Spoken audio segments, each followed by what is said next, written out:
His case at the ICC has been stalled pending the arrest of President Al-Bashir, who has evaded the execution of the ICC arrest warrant since 2009.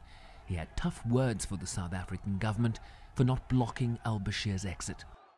It suggests it's a lawless regime. It suggests it's a regime that is corrupt in the deepest and most profound way. Not necessarily about money, though that may be the case, but about a disregard for the fundamental principle that democracy has to be hedged by a constitutional regime which provides limits on what government can do.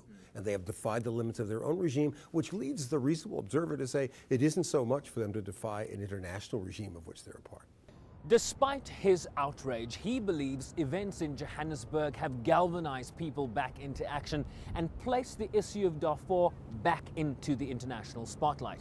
But he said it did very little for South Africa's reputation as a defender of human rights and the rule of law. He called the actions a significant blow to efforts to challenge the rich and powerful. Current heads of state who, for a variety of motives not so noble, seek to hide a man who's an accused genocidaire for crimes committed against Africans, crimes committed against the Fur and the Mesolite and the Zagawa peoples, who are African peoples.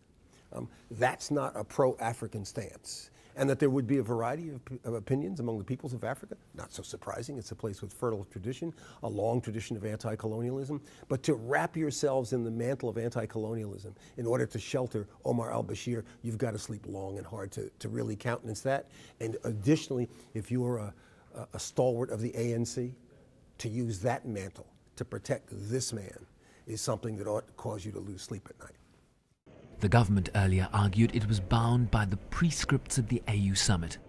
You may recall that when South Africa hosted its own events, be it the inauguration of the current president and other previous events that we've hosted as a country, where we invited foreign or visiting dignitaries, including heads of state, there were particular pronouncements and statements made that certain individuals who've got warrants of arrests would be arrested if they came here, because it was South Africa hosting those events, our own events. The difference this time around is that we were merely a venue for the African Union to host its summit and host member countries, including South Africa, which is a member.